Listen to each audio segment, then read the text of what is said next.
ونؤمن به ونتوكل عليه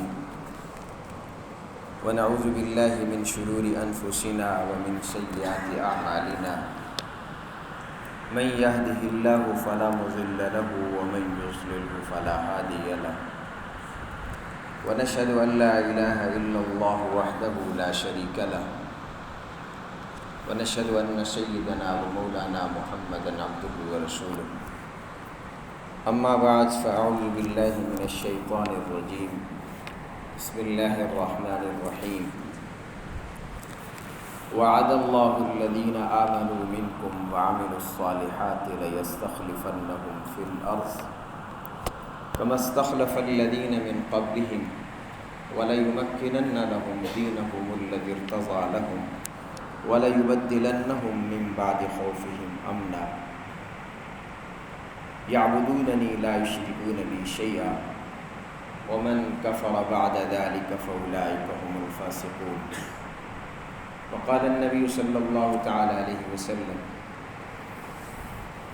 اللهم أعز الإسلام بأبي جهل بن هشام أو بعمر بن الخطاب أو كما قال عليه الصلاة والسلام صدق الله العظيم وصدق رسوله النبي الأمي الكريم ونحن على ذلك لمن الشاهدين والشاكرين والحمد لله رب العالمين رب اشرح لي صدري ويسر لي أمري واحلل عقدة من لساني يفقهوا قولي رب زدني علما رب زدني علما رب زدني علما سبحانك لا علم لنا إلا ما علمتنا إنك أنت العليم الحكيم تمام حضرات مل کر درود شریف پڑھیں اللهم صل على محمد وعلى آل محمد كما صليت على إبراهيم وعلى آل إبراهيم إنك حميد مجيد اللهم بارك على محمد وعلى آل محمد كما باركت على إبراهيم وعلى آل إبراهيم إنك حميد مجيد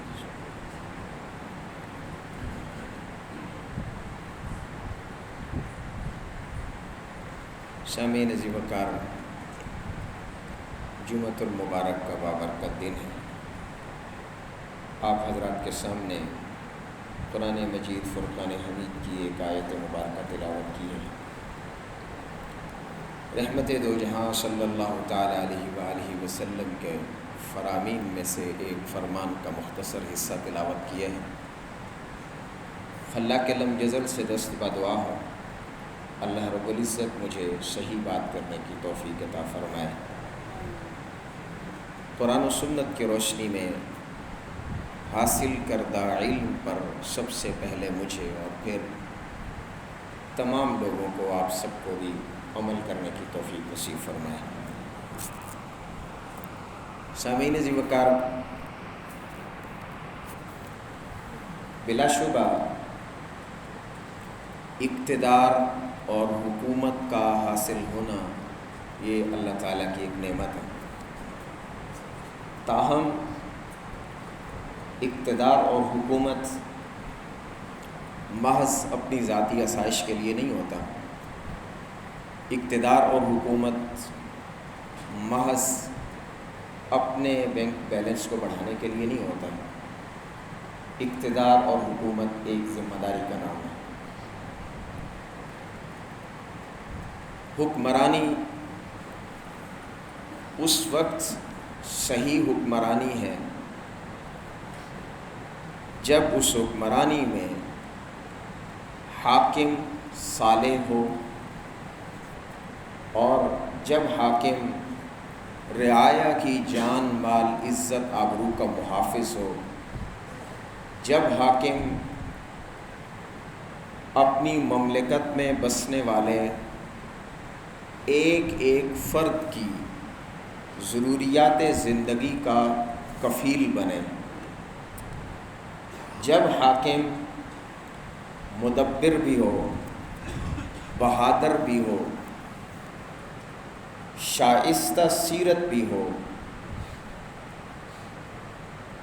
خوش کردار بھی ہو، خوش گفتار بھی ہو، مملکت کو بام عروج تک پہنچانے کی صلاحیت بھی رکھتا ہو، عدل و انصاف کو عام بھی کرنے والا ہو، اپنی رعایا کی خبرگیری بھی کرنے والا ہو، ایسا حکمران واقعی حکمران کہلانے کے لائق ہے۔ تاریخ اسلام میں اگر ہم نظر دوڑائیں تو ایک شخصیت خلیفہ ثانی سسر مصطفیٰ ہم زلف حیدر کرار سیدنا فاروق اعظم رضی اللہ تعالی عنہ ہیں، جو ایک قابل اور فہم و فراست رکھنے والے، ایک مدبر حکمران کی صلاحیتیں اس قدر رکھتے تھے کہ ان کا 10 سالہ دور خلافت اسلام کا ایک ایسا عہد زرعی بنا جو رہتی دنیا تک حکمرانوں کے لیے مشعل راہ ہے۔ معزز حاضرین،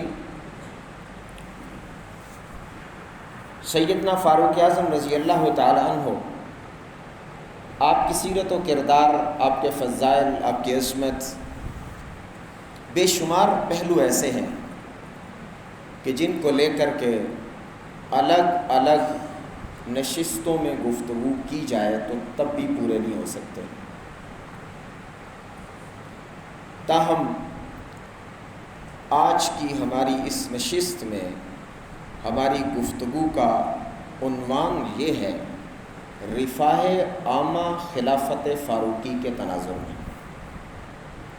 سیدنا فاروق اعظم رضی اللہ تعالی عنہ نے عوام الناس کی خیر و بھلائی کے لیے، عوام الناس کی بہبود کے لیے، عوام الناس کی ضروریات زندگی کو مد نظر رکھتے ہوئے کون سے ایسے رفاہی اقدام اختیار فرمائے جو آج بھی حکمرانوں کے لیے نہ صرف مشعل راہ ہیں بلکہ ان کے لیے حکمرانی کا، کامیاب حکمرانی کا ایک جزو لازم ہے۔ محترم سامعین،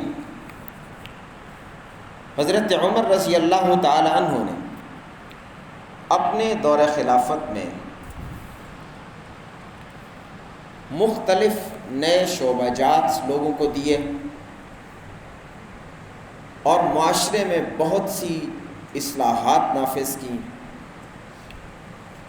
جن سے نہ صرف لوگوں کو تحفظ فراہم ہوا بلکہ ایک عام آدمی کو روزگار کے مستقل مواقع بھی فراہم ہوئے۔ تعلیم کا شعبہ ہو یا تعمیر و ترقی کا شعبہ ہو، انتظامی امور چلانے کے لیے ضروری اقدامات ہوں یا عام حالات میں عام انسان جو زندگی بسر کرتا ہو اس کی ضروریات کا خیال، امن کی صورتحال ہو یا کوئی ہنگامی صورتحال، تمام پہلوؤں کو مد نظر رکھتے ہوئے سیدنا فاروق اعظم رضی اللہ تعالی عنہ نے تاریخی اقدامات کیے۔ ہم جب خلفائے راشدین کے تعمیر و ترقی یا عوامی فلاح و بہبود کی ان کی کوششوں کا ذکر کرتے ہیں تو ہمیں اس بات کو بھی اپنے ذہنوں میں، تصورات میں رکھنا چاہیے کہ یہ وہ وقت ہے جب جدید مشنری کا تصور بھی نہیں تھا،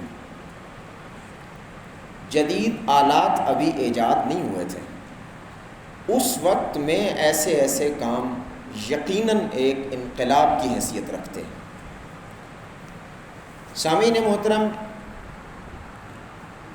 تعمیر و ترقی کا شعبہ یہ ایک اچھے حکمران کی خصوصیت ہے کہ وہ اس پر نہ صرف پوری توجہ دے بلکہ بذات خود ذمہ داری سمجھتے ہوئے اس فیصلے کو لے اور ایسی تعمیرات و ترقی کے کام کرے جو رہتی دنیا تک یاد بھی رکھے جائیں اور عوام الناس کا فائدہ بھی اس میں ہو سکتا ہے۔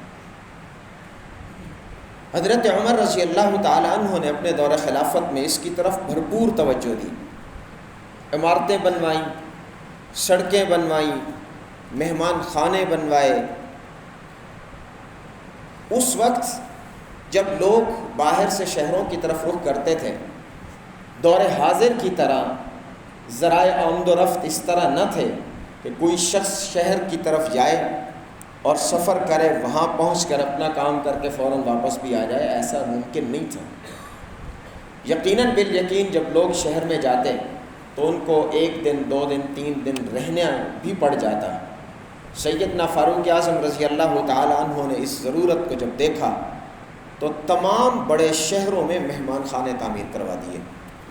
نہ صرف مہمان خانے کا یہ کام تھا کہ آنے والے کو یہاں سونے کی جگہ مل جائے گی، بلکہ اس سے بڑھ کر وہ جتنے دن وہاں قیام کرے گا، 2 دن یا 3 دن، اس کی تمام تر ضروریات کی بھی حکومت ذمہ دار ہوگی۔ مدینۃ الرسول میں جو مہمان خانے تعمیر کرائے گئے، سیدنا فاروق اعظم رضی اللہ تعالیٰ عنہ بحیثیت امیر المؤمنین نہ صرف اس کی نگرانی کرتے بلکہ آنے والے مہمانوں میں جا کے خود کھانا بھی تقسیم کیا کرتے تھے، یہ ذمہ داری بھی خود نبھاتے تھے۔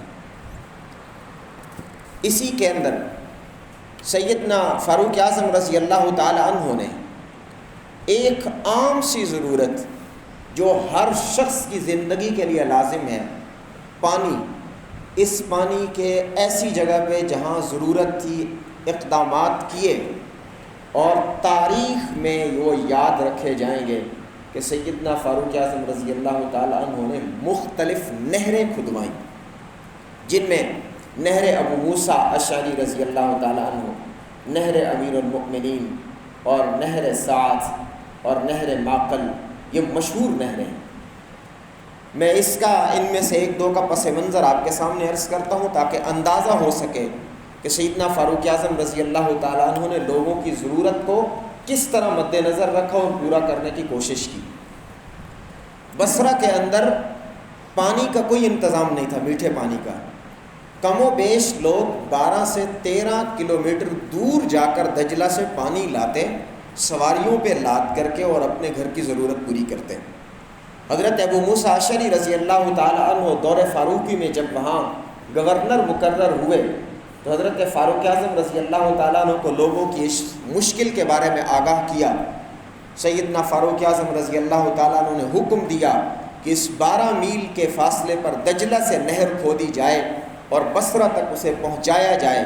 حضرت ابو موسیٰ اشعری رضی اللہ تعالیٰ عنہ نے فاروق اعظم کے حکم پر وہ نہر کھدوائی، 12 کلومیٹر کی یہ نہر کھود کر ایک ایک بصرہ میں بسنے والے شہری کے گھر تک میٹھے پانی کا انتظام کروا دیا۔ سیدنا فاروق اعظم رضی اللہ تعالیٰ عنہ کا ہی زمانہ ہے، نہر امیر المؤمنین کھودی گئی۔ میں اس کا پس منظر مختصر الفاظ میں ذکر کروں گا تاکہ ہم اندازہ کر سکیں سیدنا فاروق اعظم رضی اللہ تعالیٰ عنہ کی اس بلند پایہ سوچ کا۔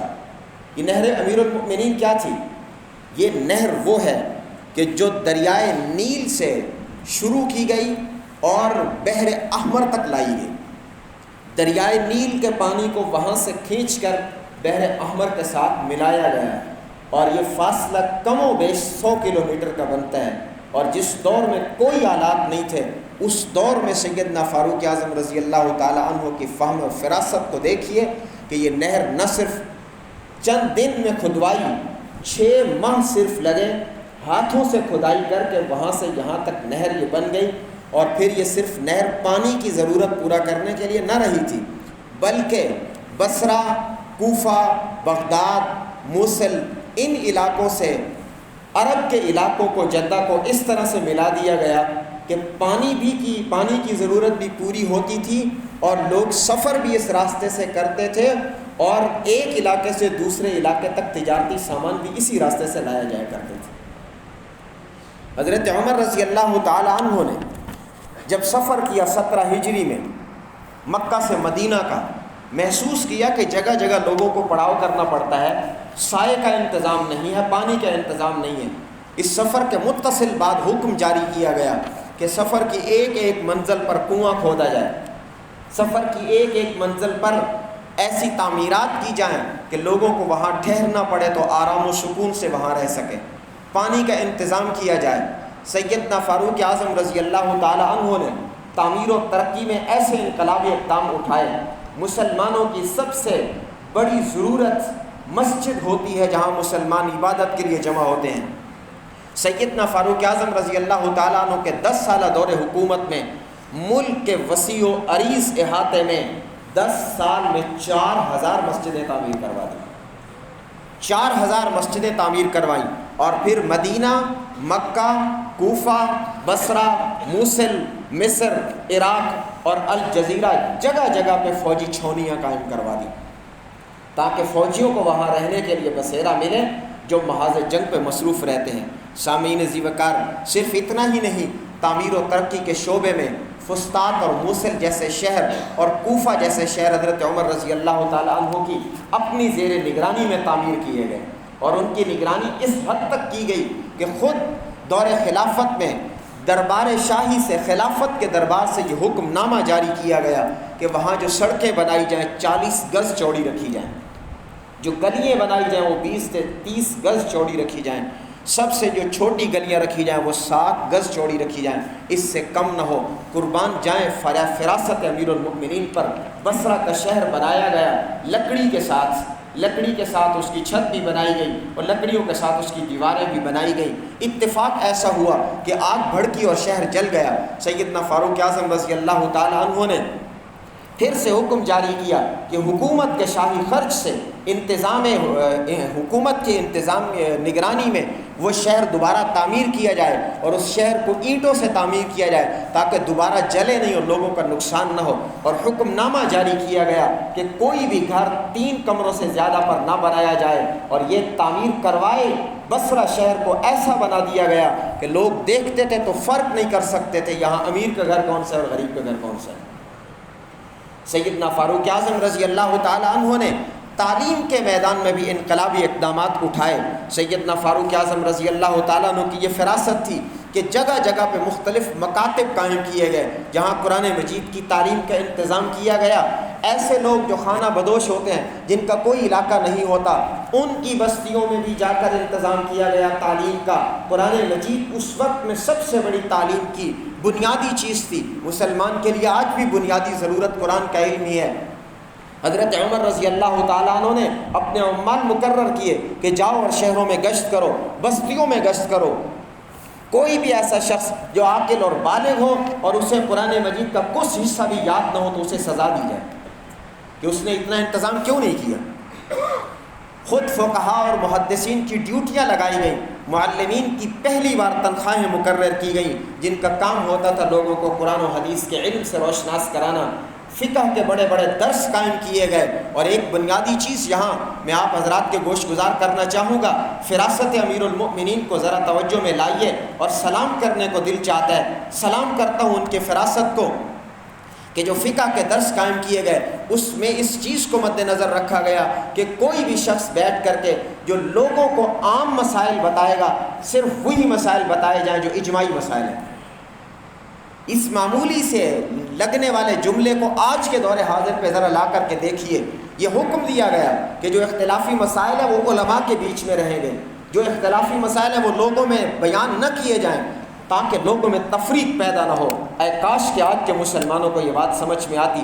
آج تو ممبر و محراب پہ تفریق کی ہی بات کی جاتی ہے، وہی مسئلہ اجاگر کیا جاتا ہے جس میں اختلاف ہوتا ہے، لیکن فاروق اعظم نے تو اس کا بندوبست آج سے 1400 سال پہلے کر دیا تھا۔ اس پہ آج بھی اگر عمل کیا جائے تو مسلمانوں کی تفریق ختم ہو سکتی، مٹ جائے یہ تفریق مسلمانوں کی۔ سیدنا فاروق اعظم رضی اللہ تعالی عنہ کے زمانہ میں تعلیم و تربیت کا اس قدر اہتمام کیا گیا کہ دمشق کی ایک مسجد کے اندر بیک وقت 1600 طالب علم قرآن مجید پڑھنے والے ہوتے تھے، صرف ایک مسجد میں۔ دور دراز علاقوں میں یہ انتظام کیا گیا۔ خط و کتابت کو مد نظر رکھتے ہوئے سن ہجری کا انتظام کیا گیا۔ مردم شماری سب سے پہلے فاروق اعظم رضی اللہ تعالیٰ عنہ نے شروع کی، جس کا مقصد یہ تھا کہ ایک ایک شخص کے حالات ہمارے سامنے آئیں اور ان کے حالات کو مد نظر رکھتے ہوئے ان کی ضروریات کو پورا کیا جائے۔ سیدنا فاروق اعظم رضی اللہ تعالیٰ عنہ نے عام حالات کو مد نظر رکھتے ہوئے ایک اچھے حکمران کے نمایاں اصول لوگوں کے سامنے رکھے، غریبوں کے لیے وظائف مقرر کیے گئے۔ مورخین نے لکھا ہے یہ وظائف وہ تھے جو صرف مسلمان کو نہیں، بوڑھے، کمزور اور بچے جو خود کما نہیں سکتے، چاہے مسلمان گھر سے تعلق رکھتے ہیں چاہے غیر مسلم گھر سے تعلق رکھتے ہیں، تمام کے لیے وظائف مقرر کیے گئے۔ اور صرف یہ نہیں تھا کہ یہ وظائف مقرر کر دیے، بلکہ ان وظائف کی خود نگرانی کرتے اور خود رجسٹر ہاتھ میں ہوتا اور لوگوں کے روزینہ دینے کے لیے بستیوں میں چلے جاتے۔ لوگ دیکھتے کہ حضرت عمر کے ہاتھ میں رجسٹر ہے اور سب کے احوال اس میں لکھے ہوئے ہیں اور کس کا کتنا وظیفہ ہے وہ بھی لکھا ہوتا، اور فوراً لوگوں کا ایک جمگھٹا آپ کے گرد جمع ہو جاتا، آپ ان کے درمیان وظائف تقسیم فرماتے۔ ایک اچھے حکمران کی یہ خصوصیت ہے کہ وہ ایک یتیم کی نگرانی بھی کرے، ایک بیوہ کی نگرانی بھی کرے، کونے کونے میں بسنے والے اپنی رعایا کے ایک ایک فرد کی ذمہ داری کا لحاظ رکھے۔ یہ قابل اور اچھے حکمران کی خصوصیت ہے۔ حضرت عمر رضی اللہ تعالیٰ عنہ کے پاس یتیموں کا مال جمع ہوتا ہے۔ جب یہ احساس کیا کہ یہ خرچ ہوتا ہے یتیموں پہ ختم ہو جائے گا، تو صحابی کی ڈیوٹی لگائی کہ یہ 10,000 میرے پاس یتیموں کا پڑا ہوا ہے، کیوں نہ اس کو تجارت میں لگایا جائے اور اس سے جو نفع ملے وہ ان بچوں کو دیا جائے، ان کا اصل مال بھی بچ جائے، ان کی ضرورت بھی پوری ہوتی رہے۔ اور پھر اس میں ایسی انقلابی تبدیلی آئی کہ 10,000 کی رقم چند دنوں کے بعد پتہ کیا تو 1,00,000 تک پہنچ چکی تھی۔ یہ ہوتے ہیں اچھے حکمران کے اوصاف، جو اپنے ملک میں بسنے والے ایک ادنا سے ادنا اور یتیم جس کا کوئی سرپرست نہیں، اس کے مال کی بھی اتنی حفاظت کر رہے ہیں۔ سیدنا فاروق اعظم رضی اللہ تعالیٰ عنہ نے یہ فیصلہ کیا کہ کیوں نہ ہو کہ میں خود جا کر کے شہروں میں جا کر سفر کروں اور معلوم کروں لوگوں کے احوال کو۔ یہ فیصلہ ہوا کہ ہر شہر میں جا کر 2 مہینے رہوں گا۔ شام کے سفر تک گئے، ابھی واپس تشریف لا رہے تھے، راستے میں ایک خیمے پر جاتے ہیں، ایک خاتون کے خیمے پر جا کر کے پوچھا امیر المؤمنین عمر کے بارے میں کچھ معلوم ہے؟ کہنے لگی شام گیا تھا، سنا ہے واپس آ رہا ہے۔ آگے سے پوچھا کہ آپ کو کچھ دیتا بھی ہے کہ نہیں؟ کہنے لگی مجھے تو عمر نے کبھی کچھ نہیں دیا۔ اب اسے معلوم نہیں ہے کہ میں عمر سے بات کر رہی ہوں۔ حضرت عمر رضی اللہ تعالیٰ عنہ کہنے لگے اس کو کیسے پتہ ہوگا، آپ اتنی دور دراز اور ایک الگ جگہ خیمہ لگا کر کے بیٹھی ہوئی ہیں۔ تو خاتون نے کیا خوبصورت لفظ کہنے لگی اگر عمر اتنا پتہ نہیں کر سکتا تو خلافت کس لیے کرتا ہے؟ اگر اپنی رعایا کے دور دراز رہنے والی ایک خاتون کے حالات سے واقف نہیں ہے تو خلافت کس لیے کرتا ہے؟ چھوڑ دینی چاہیے اس کو خلافت۔ امیر المؤمنین ان کے حوصلے کو بھی سلام ہے، خود سن رہے ہیں یہ جملے، خود سن رہے ہیں اور کچھ بھی نہیں کہہ رہے، اور عورت سے کہہ رہے ہیں کہ ان کے ساتھ کوئی معاملہ طے کر لو، قیامت کے دن ان کو معاف کر دو۔ کہنے لگی اتنے اتنے پیسے مجھے درہم دے دے میں اس کو معاف کر دوں گی۔ یہ بات ہو رہی تھی کہ حضرت عبداللہ ابن مسعود رضی اللہ تعالیٰ عنہ، حضرت علی رضی اللہ تعالیٰ عنہ پیچھے سے تشریف لائے اور انہوں نے آ کر کہا السلام علیک یا امیر المؤمنین۔ خاتون نے یہ لفظ سنے تو اس کے پسینے چھوٹ گئے کہ میں امیر المؤمنین کو یہ لفظ کہہ رہی تھی ان کے منہ پر۔ حضرت عمر رضی اللہ تعالیٰ عنہ نے فرمایا گھبرانے کی کوئی ضرورت نہیں ہے، میں تجھے کچھ بھی نہیں کہوں گا، ہاں میرے ساتھ یہ بات طے کر دے۔ اس نے کہا بات طے ہو گئی۔ جب وہ درہم دیے گئے تو فاروق اعظم رضی اللہ تعالیٰ عنہ نے اپنی ہی چادر سے کپڑے کا ٹکڑا کاٹا اور کاٹ کر حضرت علی سے فرمایا اس کو لکھو کہ اس کے ساتھ میرا معاملہ طے ہو چکا ہے، اتنے درہم لے کر یہ مجھے معاف کر رہی ہے، قیامت کے دن مجھ سے نہیں پوچھے گی۔ جب یہ تحریر لکھ دی گئی حضرت علی رضی اللہ تعالیٰ عنہ اور ابن مسعود رضی اللہ تعالیٰ عنہ اس پر گواہ لکھے گئے۔ صرف اتنا ہی نہیں بلکہ حضرت علی سے فرمانے لگے کہ اگر میری موت پہلے ہو جائے تو یہ ٹکڑا میری قبر میں رکھ دینا تاکہ کل قیامت کے دن میں اللہ کو دکھا سکوں یہ عورت میرے خلاف وہاں دعویٰ نہ کر سکے۔ یہ ایک حکمران کی خصوصیت ہوتی ہے۔ کہاں گئے آج مسلمانوں میں ایسے حکمران؟ ڈھونڈنے سے بھی نہیں ملتے، اسی لیے تو ہم بدامنی کا شکار ہوتے ہیں۔ سیدنا فاروق اعظم رضی اللہ تعالیٰ عنہ مجاہدین کی اتنی نگرانی کرتے تھے کہ جو لوگ میدان جہاد میں چلے جاتے سیدنا فاروق اعظم رضی اللہ تعالیٰ عنہ ان کے گھروں میں خود جا کے چکر لگاتے، دستک دے کے پوچھتے کہ آپ کو کچھ منگوانا ہو بازار سے تو ان کی لونڈیوں کو ساتھ لیتے، بازار سے سامان خریدتے اور ایک ایک گھر میں جا کر کے پہنچا کے آتے۔